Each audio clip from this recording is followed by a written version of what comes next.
Welcome to Contractor Cuts, where we cover the good, the bad, and the ugly of growing a successful contracting company.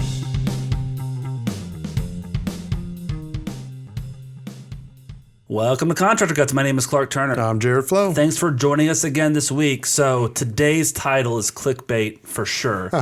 You're selling wrong. Yeah. So we're talking about how we see contractors, tradesmen, anybody in the construction industry, and when they go to sell their product.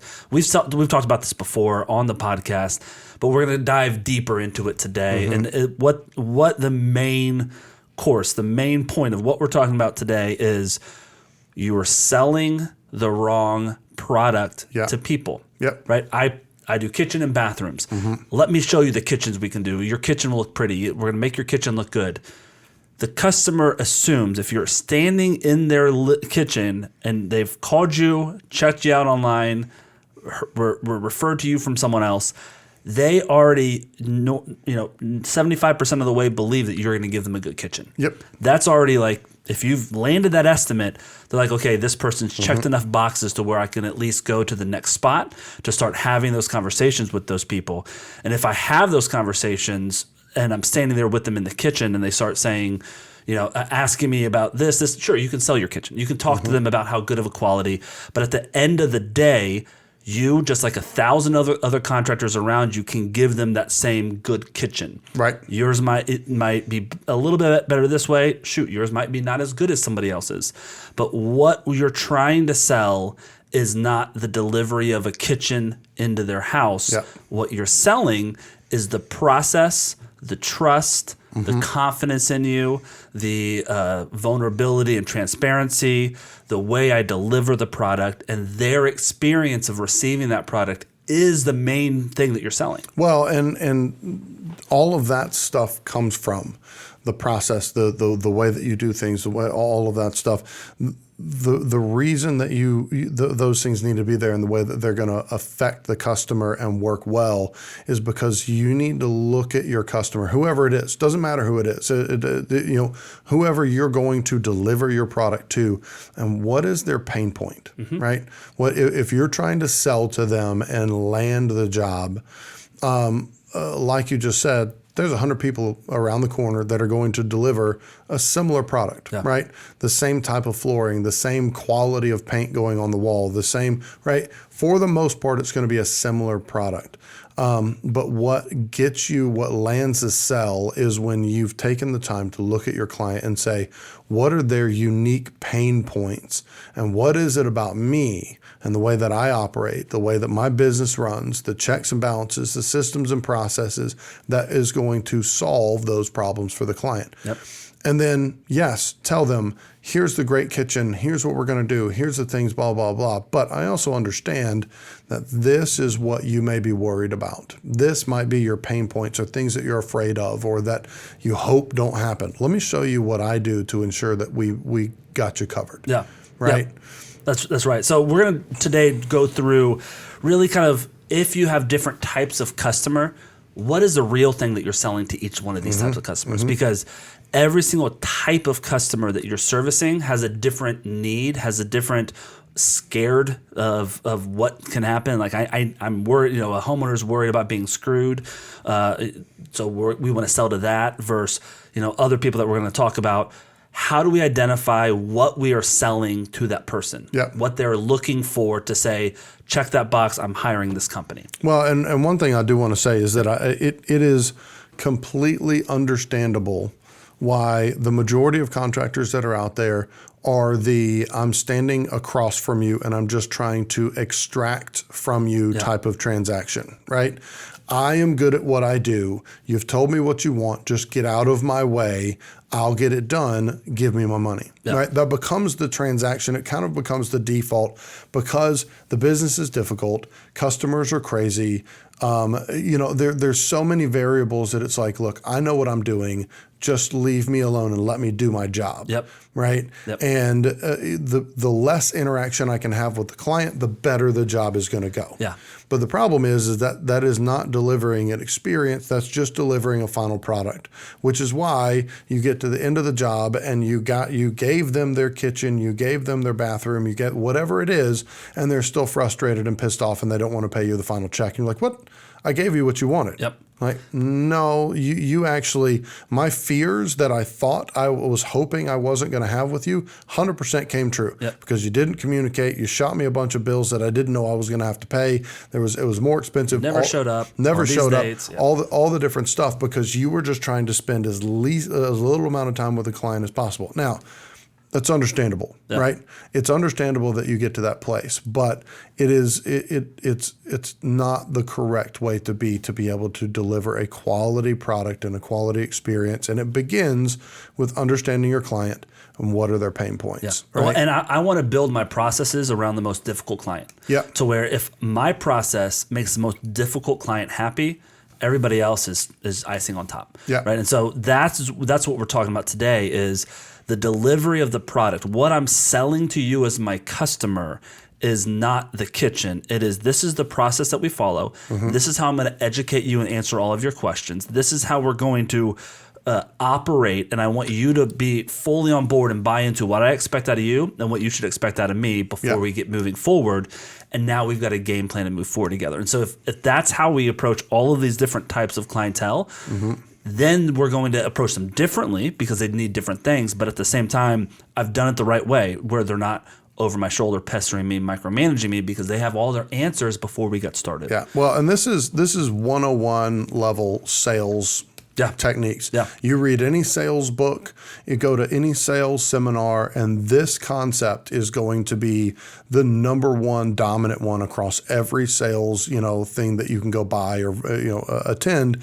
And it literally is, figure out what a lot of people sell by saying, look at me, look at what I can do. I'm the best. I do this. I'm great at kitchens. You should choose me because of everything good that I do. Right? Instead of that, and that's proven that's not a great way to sell, right? Because it's not about your client, it's about you, right? Mm-hmm. You actually want to make the sell about your client.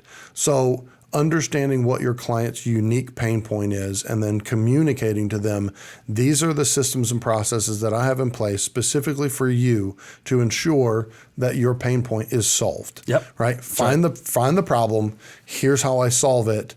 And also, I do great work. Yeah. Right? Yep. So first person that we're going to talk about is the obvious one, a homeowner. Yeah. Right?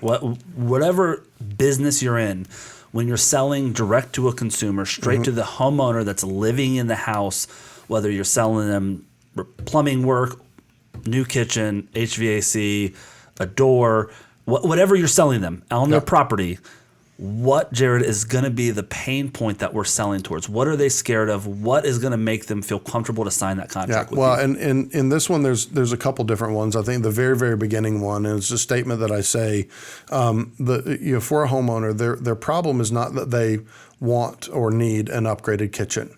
Their problem is that they want an upgraded kitchen, and to obtain that, they have to step into the field of general contractors that has a reputation of being screwed. Yep. They're screwing clients and taking advantage, charging too much money. Landmines everywhere. Right. Yep. And so that's the first initial pain point. Then the other pain points are, when are they going to invoice me? When are they going to show up? I mean, how inconvenienced am I going to be, mm-hmm. and how are you going to guard my money Right. and not screw me? Right. Right. Also, I'm going to be living in this house, Yep. and they're going to be in my kitchen. They're going to be doing demo. How's that going to affect everything? Yep. How long are they going to be in the house? They said that the demo is going to be done, and I'll be able to walk through in about 3 days. Yep. Well, is it going to be 3 or is it going to be 10? Yeah. Right. All of those are different pain points that happen. Payments. When do I expect payment? How am I going to get those payments in? Or is he going to come to me with some crazy bill? Yeah. Right. So all of those are different pain points that are associated with homeowners. And because a homeowner most of the time may have had experience with a renovation before, but most of them haven't. Yeah. They're literally blank canvas. They don't know. They have no idea what it's going to be like. Yeah. And so we've got to come in and spell out to them, Here, we understand the fear of coming in and getting a renovation done. You're afraid that I'm not going to be who I say I am. You're afraid that I'm going to take advantage of your lack of knowledge in the industry, and so I can charge you whatever I want and get to the end of the job and say, hey, you owe me an extra $100,000 if you want me to finish the job. You know, there's all of those things that are that are a factor here. Here is how I have set things up so that you can feel confident that that's not going to happen, that I'm actually on your team and I've got your back. Homeowners are probably the most difficult client on this list because they are living in the construction zone. They're spending a lot of time cash that they've saved up. It's their biggest spend of their entire life. They might have bought a house, but they financed that. They didn't pay cash for that, but oftentimes they're paying cash or still financing this. And it's a personal thing for them. It's not, when someone else next on the list is investor. Investor just wants to make money. Right. It's not personal. If it doesn't look perfect, they just care about, they want it to look perfect, but they're not living there under a microscope. And so the experience of delivering the product to a homeowner is going to be way more important than anyone else on this list because the homeowner is living in the experience. They're there with you. So we have them first on the list because they're the most difficult. And so we've built all of our processes around the homeowner. And from that spot, we can back down those processes around these other people and change them a little bit, but oftentimes it's less of a process on these other ones. With a homeowner, though, with what you're talking about, there's the product that we're looking for, that they want to know that I can deliver this product that is good. Number two, they want to know, am I paying a fair price for this product? If they say they want the lowest price, but oftentimes I don't want to be the lowest price. I don't want to be the highest price. I want to be in the middle. We all do. And they're going to choose us because it's a fair price. And I can justify why it's fair through my detailed estimate, through our conversations, through helping them assess what other people who are $20,000 less than us are missing on their estimates and how we don't do change orders. And when we do, this is the process we do it. And then the other things that they're looking for is, how inconvenienced am I going to be? How can I trust you? How do I know that you're doing what you say you're doing? How do I have transparency with where my money is being spent? All of those things we cover in our client engagement agreement, our CEA that we lay out, that we give every person in our coaching program a copy of, and we help them build their own for their company. That is what we're talking about. When I'm selling the customer, the CEA isn't talking about finishes. The CEA isn't talking about how we install cabinets. The CEA is not talking about the size of the unit and if I'm doing Goodman or Train. None of that is in the CEA. When I sit down for a CEA meeting, we look at the quote, we talk about product, we make sure we're all on the same page there, we put that aside. Now let's talk about the CEA, the Client Engagement Agreement. This is part of the contract, as important as the dollars and cents on the written part of the estimate. But this document is talking about how I'm going to act, how you're going to act. I want to set your expectation higher or maybe lower than where it's at now, and talk through exactly what the process is going to be. It's an educational meeting, and sometimes it's an hour and a half, 2 hours long on the bigger renovations, because I want to educate you to where there's no more questions and you feel comfortable saying, you are who I trust, Clark. This is the person I want to work with, because if you're going to do all this stuff, you're alleviating all of my fears in what we're doing. So laying that all out. Well, and I mean, this concept is how we got to the place where we had a CEA, because we've had, the standard T&C document before many years ago. It was just like, hey, just sign this thing, whatever. All the lawyer jargon. Right. But what we realized is that there was a bigger picture here, that we could actually land more jobs by understanding our clients' biggest pain points and helping set them at ease on those pain points. And that's what the CEA does. We've said in many podcasts before, we have a 100% success rate on when a client gets to the place where we've sat down with them and we walk through the CEA, we land every single one of those jobs. Because they walk out of that and they're like, dude, nobody does this. And it actually, I feel, they don't say this, but I feel seen, I feel comfortable, I feel trust. They do say, this is great. This was so, I feel so much more comfortable. So I agree totally. One thing to double down on this, when you look at, if you go to our construction company's websites, all of the intake forms, we have a short intake form if you just want us to call you. Then we have a longer intake form if you're ready to get an estimate. And two of the most important questions on there: have you worked with a contractor before? Yes or no? And if they say yes, the next question: how did it go? What was that experience like for you? I want to know where your trust is lost, because most of the time we start at a deficit of trust. Right. And so what we want to do is, I'm not starting a job unless you trust me. And I want to know how your experience is then, because that's how I know the expectation you have of me. Right. Right. We tried to use this guy and we had to fire him, got another guy, had to fire him. The third contractor finally finished and it wasn't a good experience. First off, I want to understand what went wrong there. What did you not like about those guys? And if you've gone through 3, it might be a client issue. So I want to identify that and start setting some parameters around that. So a lot of times I've had a guy say, well, I can't ask some of these questions. Yes, you can. You better. It's a two-way interview. You're interviewing me to see if you can trust me, and I'm interviewing you to make sure that this is worthwhile of a relationship for us. All right, so that's number 1, homeowners. Yep.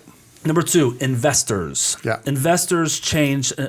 Explain why an investor is a different intake, a different conversation, and a different onboarding, different sale than a homeowner. Well, it goes to their bottom line motivation. Yeah. What's the point, right? Why are they doing this? And at the end of the day, most of the time, investors, you've got the whole idea of quality, speed, price, right? And you can have 2 of the 3.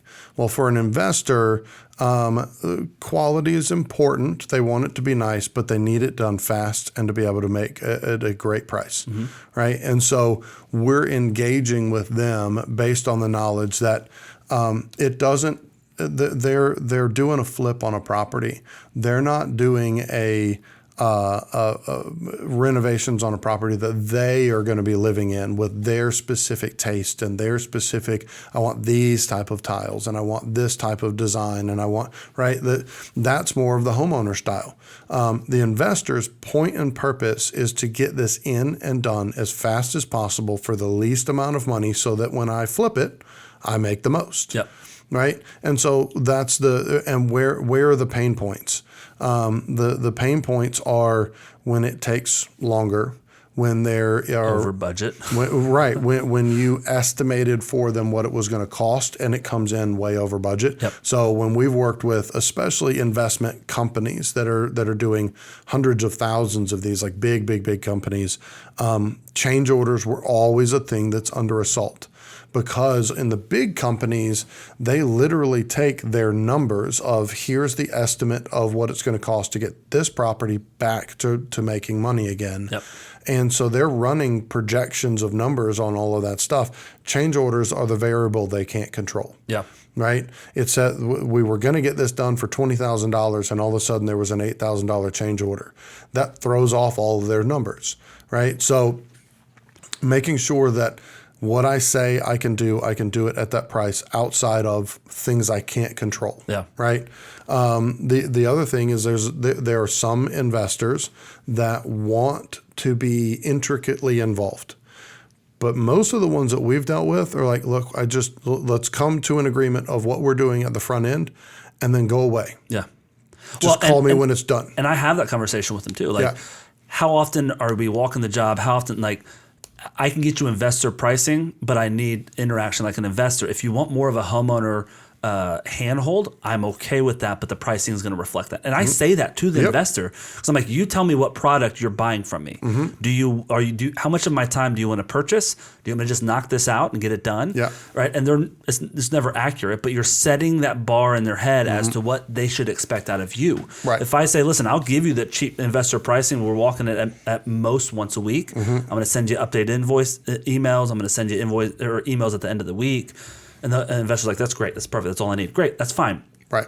3 months down the road, when the investor on Tuesday calls me to walk it again after we walked it Monday, Thursday wants to meet me back out there, I can say, hey, is there something I've done to break the trust to where you feel like we need to do this? And like, can we have these conversations on Monday? Like we talked about, that's when I'm walking the project, and this is an investor project. Like I haven't budgeted 4 visits this week out here. Well, and when I was selling to investors, one of the things that I always made sure to say when I was talking to them is like, look, on the front end, we have a system and process of the way that we do these that so that we can get in and out as quickly as possible. The variable of that is that's going to slow that down is you and I's relationship. Yeah. I don't know your specific interests, your specific things of focus. There's one guy that I focus on that I work with that at the end of the day, he doesn't care how well things are put together, but when it comes down to the paint, he wants the paint perfect. Yeah. Right. The other guy doesn't really care about the paint, just as long as from a distance it looks good, but that place better be spotless clean. Yeah. Right. And so there's going to be a period of time that we're learning each other, and more importantly, I'm learning you and your nuances of, at the end of the job, what are your things that I have to have these things? I want them perfect. I want them this way. As we get to the place that we really start understanding that and we've got that down to a science, my goal is for you to give me a property and then you come back at the end, because I've got you. I understand you well enough as a client that you can invest your time in doing this at another property and another property, another property, versus having to come walk this thing with me. Yeah. That's a waste of your time. Right. And when I would spell that out to investors and they realized that I understood that their time was literally money, and the more time that they were spending with me on a job site, they couldn't be earning money somewhere else. And I would spell that out to them. They'd be like, yeah, you're my guy. Yeah. Because I understood them and what their main motivation is. I want to do as many of these as possible. And if I find somebody who helps me to be able to do that, that's my guy. Well, and I'm also talking, the other thing I do with investors, the sales that I'm doing on site, the kind of hidden in your pocket lines to use to let them know that you got them. Mm-hmm. With an investor, I'm always like, hey, listen, my estimate's going to be a little more detailed than the normal estimate, because I know that a change order after we get going is money out of your pocket, because you're only making this investment work is if the numbers work. Right. And I know if I come back with an $80,000 bid, you're expecting on the flip I might make 50. All of a sudden that 80 goes to 100. If you would have known that up front, you wouldn't have done this project. For 20 grand. Right. Yeah. And so I start talking about that side with them and say, okay, so I want to eliminate all of the change order opportunities. So that way, when I bid 80, we're going to hit 80. Yep. And when a change order comes up, before I talk to them about the issue, I'm viewing this as my project. I'm viewing it as I'm the investor every single time. And I'm saying, hey, all right, we got 80 on the budget. We found termites on this. I know that he really wanted granites in the kitchen. I bet we can go with a cheaper grade granite that he picked out. I'm going to save that. I'm going to do this. I think I can move these things around and have $0 change order, but just a change of scope. Yeah. And if I can find that money, even if he wants to spend more on the granites, I'm still working hard to stay within his budget and giving him options to stay there. And most of the time they're like, nah, just keep the granite. That's fine. I can pay $3,000 extra for that wall. That's fine. Let's get it done. But they feel, oh, Clark gets it. He knows what we're out for about. their best interest. Yep, exactly. I'm viewing the project like it's my own. And I do that with every single client. Yeah. But if I show them that and do the legwork up front, as opposed to understanding, or as opposed to thinking, I'm here to renovate, this is how much a renovation costs, it's your problem, then it's going to be their problem. I am their problem, right? And so if I'm helping them solve the problem, I'm a part of the solution. If I'm creating the problem, dropping it at their doorstep, I am the problem. Yeah, well, and your motivation as the contractor is different with an investor as well. Yeah. It's not exactly this, but I don't care about this house that I'm doing, right? Yeah. It is about the relationship with this guy who's going to feed me continual houses. Yep. So if I I shoot for 30%, 25% profit on a normal job, I might say, you know what, for this one, and it's not something that I'm going to tell the investor, but I'm willing to eat some costs to be able to provide a better experience for this guy. So if I'm shooting for 20 or 30, I might go down to 20 on this project, because my goal is not the money I'm making on that one house. My goal is the long-term relationship with this guy, right? And so there's a different nuance of how you run that job as well. But if an investor says, hey, if you give me a good price on this one, I got more coming, they never have more coming. No. If they're saying that, they rarely have more coming. Correct. That's one of my red flags in an investor. Yeah, because that's just do this one for me, and I'll get more coming down the pipe. And you've also got the guys who are like, can you give me a multi-property discount? I'm like, well, we can talk about property that. 6 through 10 for sure. What are you talking about? Like, how many are you talking about doing in a year? Well, I'm talking about maybe doing 3 this year. I'm like, No, thank you. Give you a $5 gift card. If you want to do 3 this month, I might. We can talk. Yeah. All right. The next, we got homeowners, then investors. The next is a commercial client. Now, this is very similar because there's multiple type of commercial. We're kind of broad stroking it because you've got the Amazon warehouse commercial building. You've got a skyscraper that you're building, and then you've got doctor's office build out. And that's more of a homeowner, right? If I'm dealing with the doctor's office and I'm dealing with the person who's going to be working out of it, it's going to be more like a homeowner job. If a lot of times on those type of projects, there's the landlord is paying for the renovation. And so now I've got 2 different bosses. I got the person who's building it out to work out of it that's got a set budget. I'm going to live in this place. And I got someone else who wants to spend the least amount of money to make their tenant happy. So there's that one we're not going to dive too deep into because you really have a mixture of these other ones. Right. Because a lot of times commercial is an investor, but then you also have a third party that is like a homeowner. That gets to call the shots. Yep. Now, if you're ideally, Jared bought a building, a commercial building. He's going to set up his office in it, and he's my homeowner, quote unquote. But it's a commercial. Yeah, it's the same that thing. Simplifies it. Yeah. How do you know? Now, on the commercial side, they do care a little bit more about 2 things. One, your ability to cash flow, right? Because a lot of times commercial loans take longer to fund. Yeah. They're not immediately accessible. I've got to carry $30,000, $50,000, $100,000 of spend before I get paid. Yeah. That's something to understand before with that sell, and what I might discuss with them, like this is my payment terms. I try to be flexible for you. The other side of it that they're concerned about is knowledge and experience. They're going to do a little bit more background checks. Who have you worked with before? Let me see those. You got to have a little more of a reputation for commercial. Now you can break into it on some of the small jobs, but you're not building a skyscraper tomorrow unless you've really got a name for yourself and got a reputation. Well, and the bigger jobs, even if you're a general contractor, a lot of the bigger jobs, there's a massive contracting company that's in charge of the whole scope of like a skyscraper or a Superdome or whatever. And so you're coming in there, and you got to know your trade. You got to be able to do it within code that needs so that it can get signed off on. But more importantly, there are massive dollar amount budgets that are based on timeframes being hit. Yep. Right. You can't. You got to be able to be on top of it. You got to be able to hit. So there's again knowing your client, knowing what you're getting into, and being able to solve pain points for them. The next client is less of a client, but it's more of a sales opportunity. For us, we classify them as a separate client because I'm selling them to sell the next client, which is real estate agents and insurance agents. For us, if you land an insurance agent or a real estate agent, they have 5, 6, 10, 20 clients a year coming across their desk. So what I'm selling to a real estate agent or an insurance agent is my knowledge of their job, my knowledge of what impacts them and their reputation, and what we do to solve that to get that intro into their client. How can having me in your pocket, Mr. Real Estate Agent, help you sell this client? Or on the insurance side, right? As an insurance agent, there's someone that has a fire damaged house. They got to make sure that the contractor is not going to mess things up, screw things up, bid at $80,000 and halfway through need a $50,000 change order. A lot of contractors that deal with insurance deal with it specifically because you can take advantage.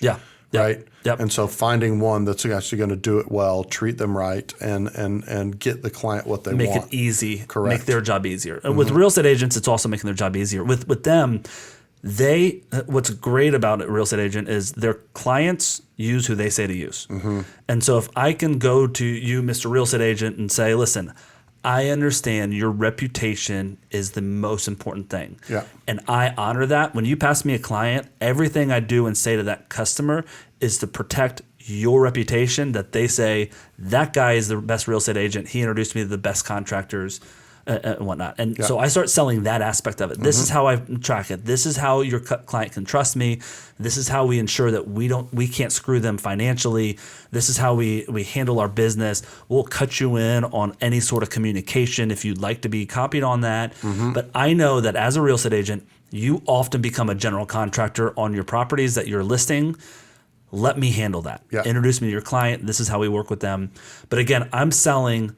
For a real estate agent, they don't care about my price. They care about our service and our ability to make them look good and not screw their client.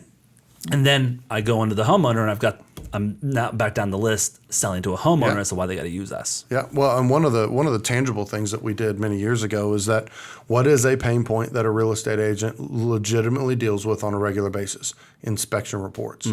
They get inspection reports back, and it freaks out their client. Oh my gosh, what is this? And the real estate agent is like, no, these aren't big deals. It's not a. Well, we offered to some of our real estate agents that we were close with, send that over to us. Yeah. Send it to us. We will very quickly write you up a report, and what it will be is, this is not needed. This is not needed. Don't worry about this. This is going to cost $100. This is going to cost $1,000, and we'll send it over to you. Yeah. Now, that results in maybe a couple $1,000 job, right, to fix those things. But what happens is, now that real estate agent is able to make the sell. That real estate agent is going to be able to get those things fixed, and whether you do it or they pass it on to somebody else, and they're going to talk to the homeowner and say, hey, if you want a kitchen, basement, bath, you want to get those things done, you need to talk to this company, because you already have started that introduction. You're solving a legitimate problem that a real estate agent has when they get that, and they've got to figure out how to get their client over that hump. Yep. Right? You've given them a quick solution, and you've created an inlet into being able to do future renovations for this new purchaser. Yeah, and you can get caught 2 hours per inspection doing tenant inspections a week and getting screwed that way. So what we usually do is, if you're calling me and it's a 5-minute conversation where you're picking my brain about the scope, or you send it to an email and just want an opinion about one line item, I'm doing that for you. Yeah. If you want me to do an assessment on 12 items that are written up, it's going to be a $125 estimate fee that goes towards the job if we land it. But one thing that we've also realized in doing work on inspection reports is we can get classified as a handyman. Right. To where they don't want to use us for the full basement. So we try to cut that off up front. When the first conversation I have with the client is, listen, we're a general contracting company. If you want just one handyman thing done, you can go with the cheaper handyman. You're hiring me to manage a handyman in as your representative. I'm a general contractor. We do basements, kitchens, bathrooms, roofs, full exteriors, additions, new builds. We do it all. If you need a toilet change, I can handle that for you, because I want to service you as a help to get that done. But you are paying a manager. You're paying a management fee, because I am now bringing my plumber out. So if you're just switching a toilet out, it'd be smart to work with just someone who can do that, a handyman or a plumber. If you want me to handle it, it's going to be a little bit extra for me to manage it and mark up his price. But again, my goal is a long-term relationship. As you're moving into this property, if you need anything else, I want to handle it for you. Yep. You say that one line to a homeowner, you're sold, right? They're going to use you in the future. You've given them some free help, some free advice. And normally they're like, just, if you could do the toilet at the price you quoted, just to get it done. Great, done. We'll handle it. I'll send my plumber out there.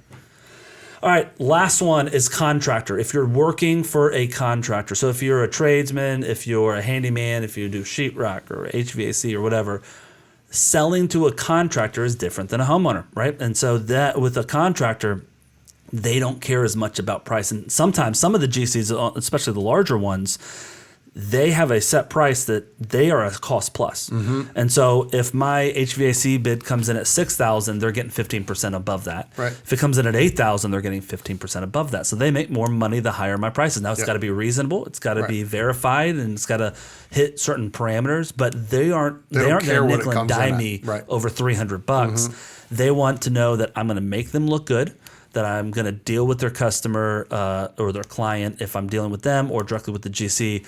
I'm going to do what I say I'm going to do. I'm going to be there on time. I'm going to have a good guarantee. Here are my payment terms. I can abide by those. This is what you can expect. This is the communication you're getting. I send emails twice a week. That sort of service is what they're looking for. Are you going to make my job as a GC harder or easier? If you're making it harder, you're going to get replaced. I don't care how cheap you are. Right. If you're making it easier, I'm going to always use you. I don't care how expensive it is. Now, there's limits to that, but at the same time, they will pay the premium, especially if they're cost plus, for ease, for you making my job easier. And I'm speaking as a general contractor. Right. I will hire you, even if you're 10% more than the next guy, if I don't have to hunt you down, if you're showing up on time, if you're communicating proactively to me as opposed to waiting me to catch problems and call you, you're going to be here. Any good contractor understands there's a monetary value to not having to manage somebody, that they're going to handle it, right? So that's 100% true. Yeah. We lay all this out because our processes and procedures, the way that we teach how to get the first date before the next guy, everything that we start by teaching and infusing into your company services all of these different people. We lay this out because these are some areas where we're trying to help people understand you're not selling a HVAC unit. You're selling the experience of a cold house having done quickly, good service. I'll be out the next day. I can handle it and you're not going to be inconvenienced. That's what you're selling. And so what we want to do is build our processes and procedures of how we do intakes, how we talk to clients, how we do our sales, how we do our estimates, how we do our pre-con work, how we do our during construction work. All of those steps are laid out, not only for my company to follow and make sure we're giving good service, but that I can show that customer this is exactly what you can expect from us because this is how we operate. Right. So that is what we bring to the table as ProStruct to your company. If you're interested in getting that information, hearing about that, give us a call, let us know. Go to contact us at prostruct360.com. We love to talk to you about how to do this. I'm sure if you're listening to this, you're a growing company and you do a lot of this really well. Let us help you mold it into something duplicatable. Let us help you understand how these processes are set up to duplicate you, to grow the company, and to get you out of the truck, into the office, out of the office, into retirement. That's the goal that we have here. It's a long-term relationship we want with you. So if you want to dive deeper into this stuff, go to prostruct360.com, go to the contact us, hit us up by email, give us a call. We'd love to chat with you, and you'll talk to Jared or I personally. You know, if you contact us and set up a phone call, Jared's going to be calling you directly. So this isn't just some sales opportunity for us. It's a conversation with future, hopefully partners that we can work with. It's also fun, something we enjoy getting to do. I mean, that's why we do this. That's why we stepped out of being GCs and into this. It is rewarding to help other guys get there. And so we love doing that with you. So please reach out. We'd love to talk with you. We got boot camps, we got coaching, we got some other events coming up, like the retreat coming up in January. Love to get you guys involved in that. So if you're interested in any of that, let us know. We'd love to chat with you about it. All right. Thanks for listening.